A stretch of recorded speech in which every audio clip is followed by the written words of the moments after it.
I had an idea for a show, but first I needed a table, backdrop, and a host with a microphone. That's me. I'm Thomas J. Beleza, and this is Let Me Be Round With You, a show where discussions are explored through civil conversation.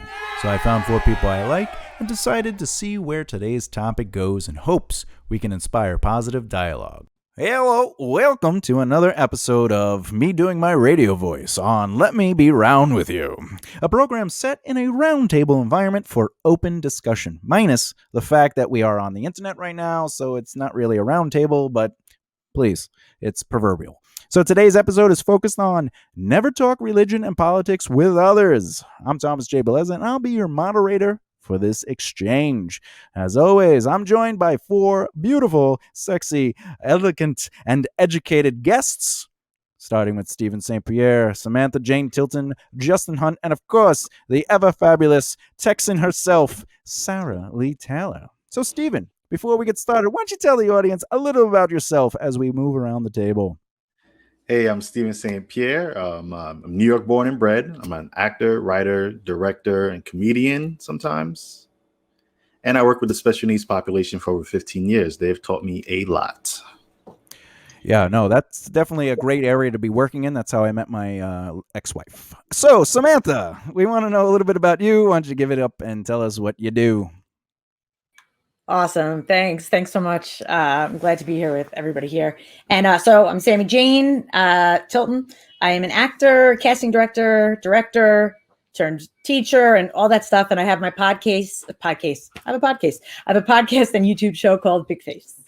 Yeah, and even though she has a big face, is it a big nose? No, it's big face. You have a beautiful face. I don't know what you're talking about. And of course, we want to give a little shout out to one of my best friends. I've known him forever. He still owes me $5, but I don't want to bring it up in the show, but I just did, but I didn't really. But anyway, Justin, why don't you tell us a little bit about yourself? Thanks, Tom. My name is Justin Hunt. I'm a data analyst for a coffee company, and I am a part-time bass player. Part-time, but all excellent. I've seen him play, folks. Definitely in the mirror, too. That was awkward when I walked into the bathroom, but I don't want to go into that. Let's keep going. Sarah Lee, my favorite Texan. Why don't you tell us a little bit about us? You tell us about you, not us. There is no us. I mean, there isn't. I mean, there is. We're friends. We're friends, but you're too far. You're too far. Anyway, tell the audience. Hi, y'all. I'm a pixie-sized Texan. I am an actress, writer, and I foster animals. Oh, yeah. Now, I used to foster children, but then they kept getting angry that they were in cages. So, today's topic, moving on. All right, I'm just kidding. There was no cages that they can scream through. They're glass, plexiglass. You can't hear anything with that. You got to be smart about this. People could be visiting for, like, Hanukkah or something. So, I'm just making jokes, folks. That's all I'm doing. Jokes like my face. Very funny. All right. So today's episode is all about growing up with, when we were growing up, we were told the forbidden topics of politics and religion should never be discussed. How rude to bring those things up, right? The subject matter is, at its core, it is intimately personal for some individuals. Now, our position on this episode is less about the topic of either religion or politics and more about the idea that we should be able to talk openly about both religion and politics as a subject and not a standpoint, i.e., we do not need to say what we believe to have a conversation about any given subject. Not one person has to say, I am a Republican and I am, Jewish. It doesn't matter, but it does matter that it is potential that we can ultimately talk about these subjects without attack, harassment, or aggression. And, I want to throw it to Stephen first. What is it about religion and politics that trained us, the royal us, as a society, as a people, to continue the tradition of never talking about religion and politics? Yeah, I think you kind of said it, about like being attacked or what have you, because for whatever reason, there are divisive topics. It really stands to like whom you're talking with and the scenario and the situation you're in. Because if situations where people, if they don't agree about something, they take, like you said, so intimately. It's sometimes those are what people stand on. Their values and ideology, and sometimes they connect it to who they are. So when you are opposed to that in the conversation, people take it personal because they feel like you're kind of you're like dismantling what they stand for, what they believe in, and who they are as a person. Which, me personally, I don't put that much to it, but I have seen it happen. I mean, literally, I was on set last week, and the topic of politics came up during lunch, and two people were talking about it, and I was quiet as a mouse because I said I'm not going to engage in this, not because I don't care to share my views. I know me as a person. I know I can have a debate and a conversation and disagree or make points or what have you, and it be just kind of like, just like congenial and not have to be divisive. But I think where we keep that notion of not talking about it is because we don't know one another intimately enough to have those conversations, so it doesn't get to that point. And that's what I felt at that lunch table at set, was I don't necessarily know everybody here that well to be able to have a conversation and be fully comfortable that we'll come out of it without any ill will or feeling towards one another. So I kind of just like, stay quiet, I listen, and as the two people had their debate and things, and they tried to ask me a question, pull me into it, and I respectfully declined and said, this lunch is good, and I don't really talk politics. So I think that's where, as a society, we kind of continue that whole notion, because it could become something that necessarily, I don't think it should, but I just don't know if we're there as a people to have these kinds of conversations with quote unquote strangers without it being awkward at the very least, or dangerous at the extreme. Yeah, and to add on to what you're basically presenting is, you did say, there was a statement you said, because you didn't know them intimately, they were strangers. Ultimately, though, with what's going on with politics, especially in the time of the Trump regime, he ultimately has divided families where close siblings or close parents or close cousins and aunts, they're finding themselves divided by the idea of pro or con, or for yay or nay for Trump and his administration, and those are deeply intimate. But again, you shouldn't talk politics or religion with your family. And one of the things we're trying to present in this episode is, how can we, where is the common ground? As long as, maybe if we don't bring up what our perspective is, and we're just talking, like, for example, if we just talked about, Catholicism in general, and not saying Catholics are crazy, they started all these wars, but more or less being like, Catholicism has been around for X amount of years, and a lot of the things they teach, they talk about these things and these things, and in that situation, A, you're not attacking a belief, and B, you're just having a conversation about it. I've talked to priests and rabbis, and even other religious faiths, and I've had open conversations with them, and never was like, well, this religion and that. I was just talking in general terminology. But I do want to move forward to. I'm gonna have Samantha talk about this, but let me present a position here. The power in having open conversations about religion and politics could potentially open the door to deeper, more philosophical truths about who we are as a people. It seems that most conversations about these subjects come with them an emotional attachment, as Stephen was pointing out. That they carry a character profile to them when it is announced a person's beliefs religiously or politically. If somebody says, I'm Jewish, or I'm Christian, or Muslim, instantly there's a flow of imagery and ideas, and usually a stain of intolerance towards that. So, Samantha, is it possible that announcing your religious or political standpoints to someone could create a bias outlook to the person saying where they stand? And should it create that bias? It's a great question, Thomas. Wow, I just felt like I was like at CNN. The thing is that I don't know if there's any should. While I would really hope that there could be an open conversation, should it be that way, that it doesn't create bias and that there's a block immediately? I don't know whether it should or it shouldn't, but it's a lot of time it is not that way. And I think because it's exactly like what you said, these very beliefs can get people right to their core, feeling very, very intensely. And I wrote down, I'm like, it's kind of the way only like a parent or somebody that knows you so well or got mixed in with your entire life can get under skin like nothing else. I think aside from food, our first nourishment in life, the first things that shape our like identity are religion or lack thereof, and politics or lack thereof, and then being surrounded with differences. And I think there is an immediate tendency to immediately, I think it can either make somebody feel empowered, or I think it can make them feel very alone and rejected, depending on which side of that conversation, how many people think like you do. Yeah, no, absolutely. You know, and when it comes to politics, it could even go beyond what we know as Democratic or Republican, or, you know, the Russian government or the Chinese government or Israel. It doesn't have to be just politics of a governed politics. It could be the politics of friendship, the politics of family, the politics of school, you know, even in the terms, how should I raise your, you know, you should raise your child like this. Well, don't bring that up, man. You know, I'm going to raise my kid how I want to raise it. But why can't we discuss raising children as a politic? You know, what's the politics of raising a child? Not telling someone what to do, but openly, oh, all right, let's jump on Samantha. Go ahead. Thank you. I was just going to say that's so good. I think it's because that's exactly what you're saying. It challenges the very thing we feel the strongest about, and I think it takes a lot of courage to put all my stuff aside, my feelings aside, and go, okay, it's not about you. This is this thing. This isn't you you're discussing. It's a thing. And go and put it out there. And then go, let me try and understand. Let me ask questions.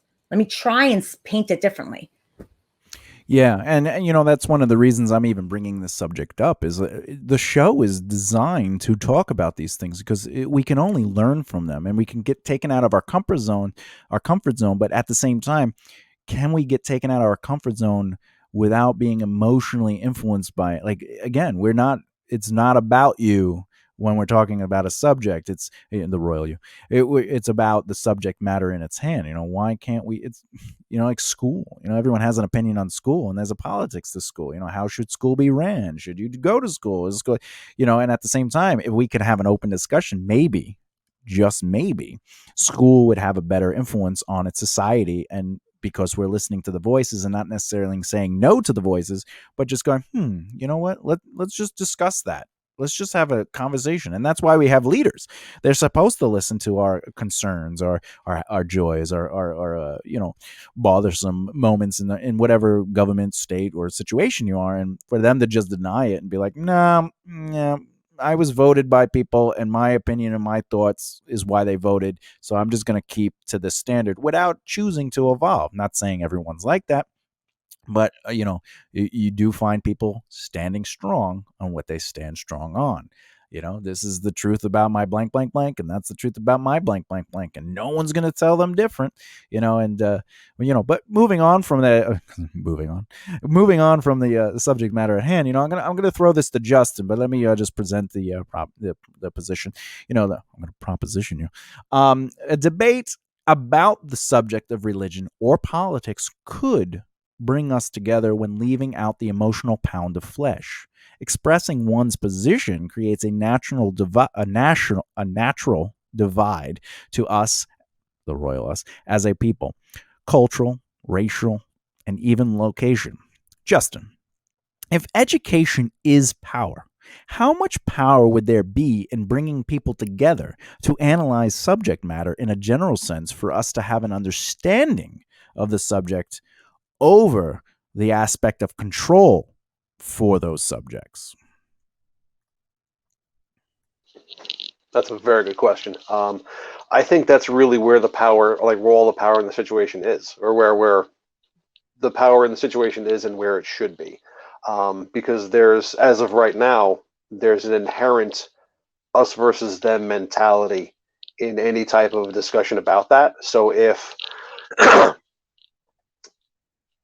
you could create that group of people in, be it a classroom environment, a free-form environment with people just discussing, you know, just a regular discussion group similar to this, discussing those topics and actually discussing their merits and different points of view without that emotional component, and really trying to understand where the other person or people are coming from, as to why they believe that way and why they feel so strongly about it. That's really, for me, where the biggest payoff is, and where all the, the future and where progress really is with regards to understanding people and getting along and moving things forward into I think what you're trying to say, and just so I can clarify, are you saying that if we were going to have a discussion about our religions, that you giving an open ear and an open floor to me talking about my religion, and then you in response just talking about your religion and just hearing each other out, and not necessarily discussing the religion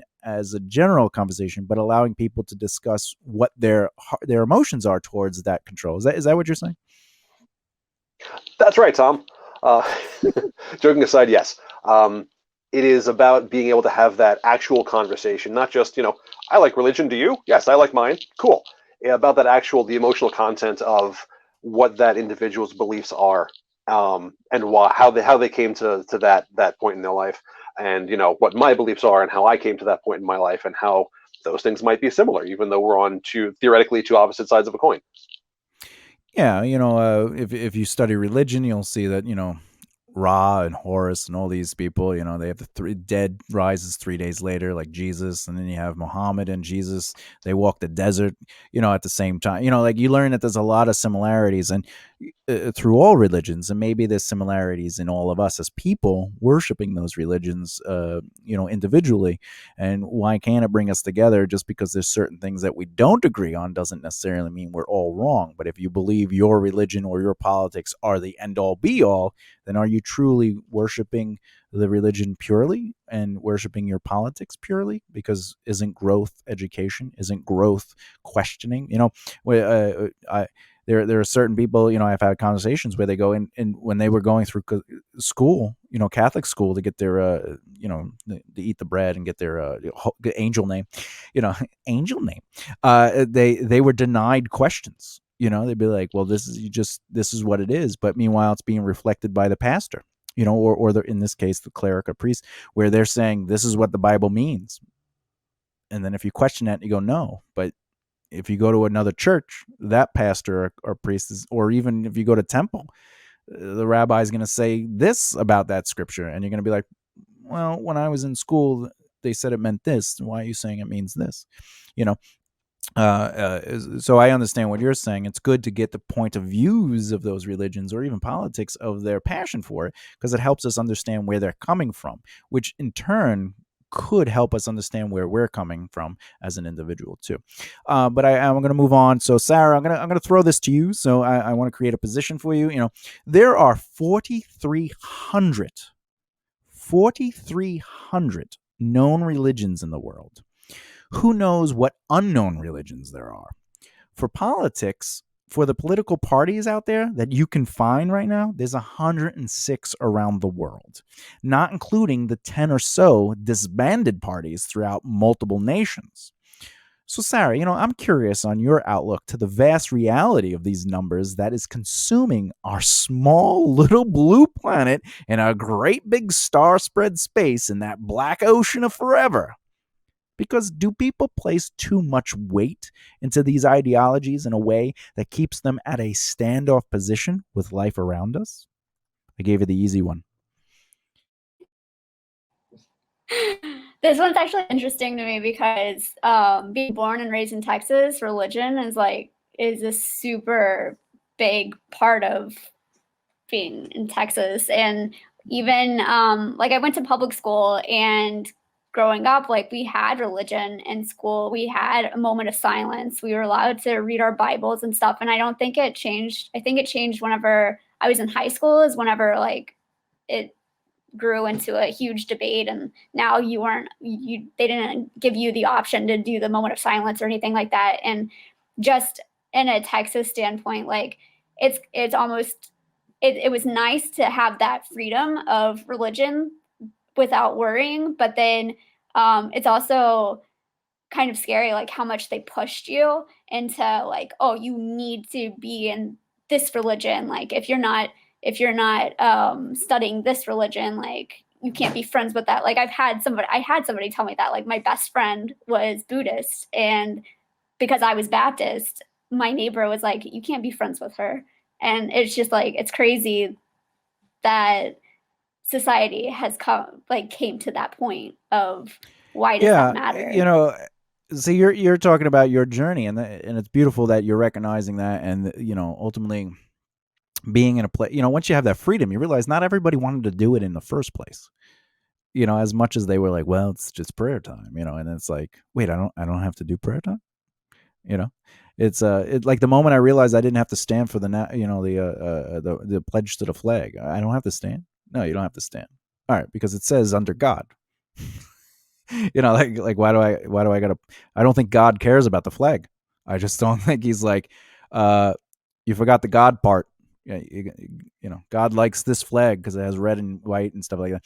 But once you realize you have the freedom to express yourself, your religious and political views the way you want to, you realize that you're coming close. Not you, just the royal you.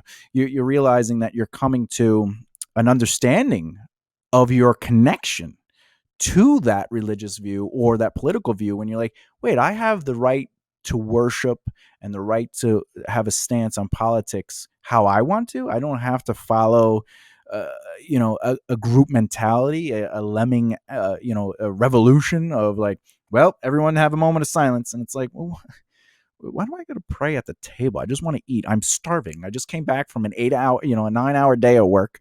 You know, I'm praying as I'm driving that I don't die. You know, please don't crash. You know, God, thank you. You know, but you know, you bring up a great point that you learned, and you were questioning things, and you know, so yeah, you know, honestly, it's like allow people to do what they want to do, and don't feel like you have to influence them to do what you do.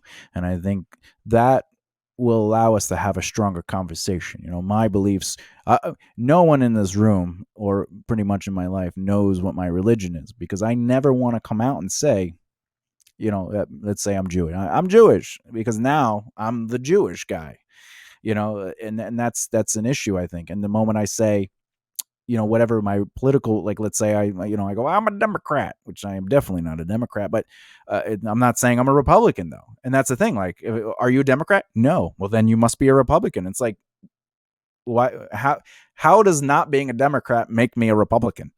You know, or if I believe in like people getting aid, well, you're a libertarian. And it's like, that does not make me a libertarian. It makes me a human that decided that this is one thing I would like to do, but I also believe in business because I own a business and I am in the entertainment industry. And like, so don't tell me, you know, but now I'm the whatever that, you know, oh, he's a Democrat now. And to me, I think that takes away from the conversation the moment you allow it to be known who you are, even around people of like-mindedness. Like if I was a Democrat and I'm hanging out with Democrats, now I'm in an echo chamber.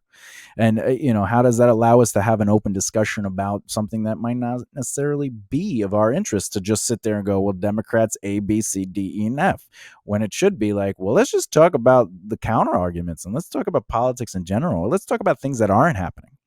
You know, so, but, you know, I definitely want to bring the show to an end with this last inquiry, and I'm going to let the whole table get a quick shot at it. But I like to create the position. You know, how do we find ourselves coming together to have open conversations about the forbidden?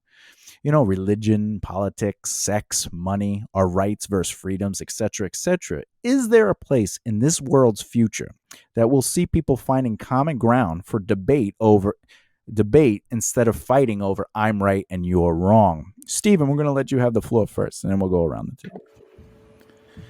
Yeah, I think you know that's going to be a difficult ask of the world because, you know, as many of us alluded to and you pointed out, a lot of group thinking happens where, you know, and I think it's important about the agenda. So to come to that place, it really is going to start very, you know, individually, and really understanding what are our agendas when we are having these conversations, and you know, not having any judgment attached to it. You know, like Justin said, just learning the person and why they have these you know, thoughts and opinions and ideologies, what makes you know their makeup, to just know them better and, you know, be able to, you know, just kind of exist with one another.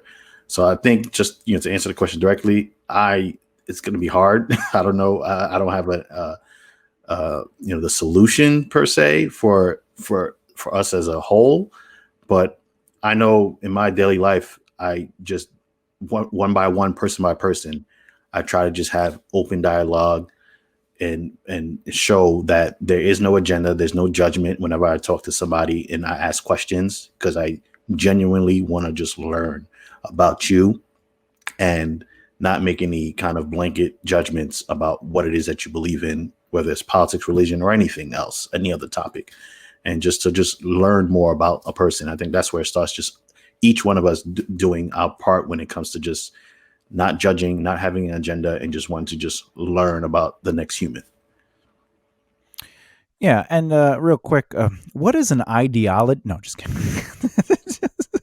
You can't just make up words on the show. No, you bring up really beautiful points, and even though you're saying you don't think there's a chance, or maybe whatever the case may be, that it's always good to look at both sides. Maybe there isn't a chance. Maybe there is a chance. Maybe the small things that you're doing to have that open dialogue is necessary, is ultimately creating the change in the world. Is by choosing to have an open dialogue with others, it might inspire that formula to move forward from that individual. Also, I just looked up ideology. It is a real word. This is crazy. All right. Oh, Sarah, go ahead. Go ahead. I think also something that would help people be able to talk about things is just the way that you communicate with each other.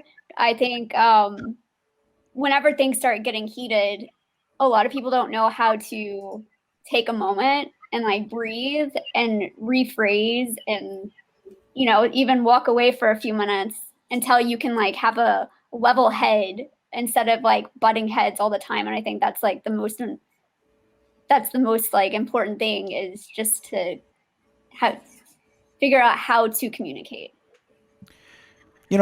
As someone myself, I'm not intelligent. Like I'm probably on the lower scale of doltish. Like I have an insipid, lack of responsibility to the English lexicon to be able to formulate a decent or delicate observation of the human existence. But however, I know what you're saying. I'm breaking it down. I'm hearing it in my head, and I believe you. I think, but you also have to understand what you're saying. You have to understand what you're hearing, and but yeah. No, you bring up some good points, that Sarah, and appreciate that. I'm going to end up giving you the final say in this segment, but I want to give it to Samantha. Samantha, so again, is there a place in this world's future that will see people finding common ground for debate over the idea of like, well, I'm right, you're wrong, and also anything that was said up until this point? Feel free to interject. Thank you. Yeah, I think it's a tough one, but I think like you other guys have shared, to try and, I heard the same thing I was thinking, like if people tried to learn, if people tried to listen and not teach and tell, and I just think we could benefit a lot. I think that is possible. I think, in my opinion, I feel like it comes from, I don't know if it's Western culture, but some form of kind of spiritual bankruptcy. And I think if we all got healthier, all of us, just to be a better person, whatever that means, and within ourselves, I think that conversation is way more likely to happen. Yeah, but have So, I told you about hopefully. the Lord and Savior? If we could potentially just let me in for 5 to 10 minutes. And go ahead. And by spiritually bankrupt, I mean nothing about religion. That's not my jam. I just mean like the well-being of our souls and our physical and mental, I get that. And all that health. That's a good point. Because if it's spiritually empty, or are our resources drained because we just don't have time? We always feel like we're defending our positions, and maybe that's why I just can't talk about it anymore. I just feel attacked, or no one's seeing my point of view. And maybe it comes down to, how about it's not about your point of view. It's not about them understanding you. It's about them listening. It's about them just having the dialogue. And maybe you're not right. Maybe you are right. It does, and sometimes you have to accept the position. It's hard to admit being wrong, but one of the values of success is taking responsibility and being aware of your failings, and without judging the outcome. Sometimes you're wrong. I'm wrong all the time, especially 1 out of 30. attempts. I get one wrong in there. And then I realized no, I was just misrepresented. I will fix that on the board. Okay, but anyway, I do want to throw it to Justin, and then of course we're going to throw it to Sarah to end the show. Justin, again, is there a place in this world for the future to see a common ground, or are we fighting this whole right and wrong thing? And obviously, anything that was said up until this point, you can jump on. I'd like to think that there will be in the future. It's going to be tough though, because like you said, it's that idea of right and wrong. Then usually it boils down to people coming into the I'm right, you're wrong camp when it comes to expressing opinions on politics, religion, etc. I think there is a possibility if people really do work at it, and there's enough people who want to see that happen, then like you've said before, be the change you want to see in the world. And if enough people want to see that change, it'll start trickling out. It'll start with conversations like this, and then moving on, hopefully, with other people who also want to have similar conversations, and hopefully it'll just spread. And then, we won't have a choice except for the rest of the world won't have a choice except to do it. Yeah, I mean, unity in this world. If COVID was unity, I would definitely walk around with no mask. But the problem is, I feel we have. I know it's a poor taste joke, but in reality, I think we have over the years implemented a mask for ourselves. Covering our mouth and holding our tongue to give voice to some reason.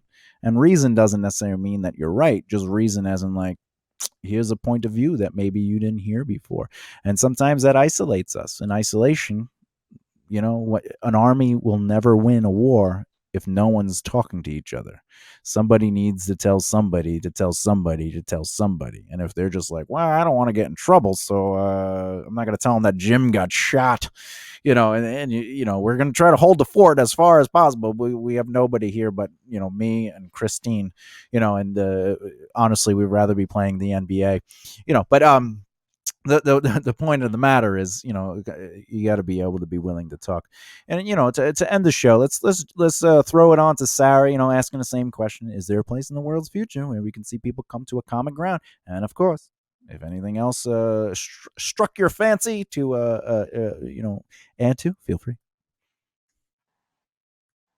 I do think that at some point in time, people will be able to discuss openly and not fight so much. I mean, like I said earlier, it's all about communication and how you pose a question and answer. It's if people can get past the whole right and wrong thing, and like you said earlier, to listen, like listening is so important. And if people could just learn and teach themselves like how to communicate better, then there won't be as many issues. Yeah, you got to be able to listen. You got to be able to be willing. It's good to have that kind of optimistic outlook, as you do, Sarah. I believe it was Neil deGrasse Tyson who said one of the. Oh no, it was the other guy. What's his name? Carl Sagan. Carl Sagan was quoted as saying, the greatest scientists of our generations are children, and the reason is because they question everything. They have no interest in just accepting what the reality is, as their brains are absorbing the world around them, either by the actions and behaviors of those we look up to and respect and trust for our safety, to the ones that we are forced upon into stranger versus stranger in a classroom, or even just in an environment of interaction, exchanging currency. The idea is a child's mind is always going to ask questions. And that's what I seek to do as an adult, even in my youthful 40s.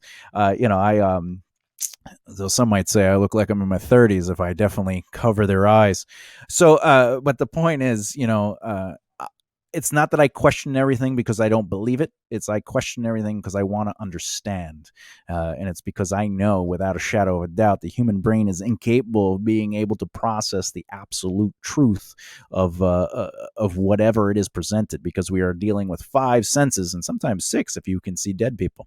And the truth of the matter is that us as a society, we need to be able to question things without persecution, without pushback, and not in a sense to hurt or aggravate, but in the sense to educate, to understand, to be enlightened, to show that there are different cultures, to show that there are different perspectives, that there are, And no one is right or wrong. And that's something we have to understand, that if you believe in something, you're 100% right.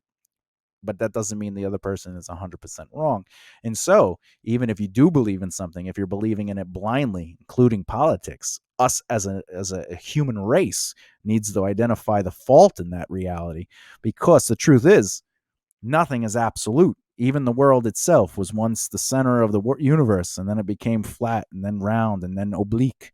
The idea to even science as a study only evolves because somebody is willing and ready to listen to a rebuttal and an argument to disprove the evolution of law in science. And if we did not do that, we would not find ourselves in cars, in planes, on the water, diving, fighting sharks, as Sarah once said in another episode. The evolution of our humankind is on the evolution of conversation. And, I appreciate everyone being here and, on Let Me Be Round with You. I love these ladies and gentlemen, and, to give your voice to these topics over the course of the episodes that you've graciously came back for. I'm absolutely in your debt of love and compassion, because I know this is, I'm basically, you're paying me with your time, and I know the value of that cannot be replaced. So again, thank you. I love you guys, and maybe we can get you back on another show. With that said, I like to just go out and this show is designed and meant to bring people together and not push us apart, because conversation can elevate, and elevation leads us to enlightenment. And I don't mean that religiously, but politically speaking, we definitely need to open up dialogue. So thank you for visiting me and checking me out on Let Me Be Round with You, with all these other lovely gentle people: Sarah, Lee Taylor, Stephen St. Pierre, Samantha, Jane Tilton, and of course, the ever lovable Justin Hunt. Remember, if you want to check them out, their information is in the description of this video. Thank you again, and I'll see you on another episode of Let Me Be Round with You.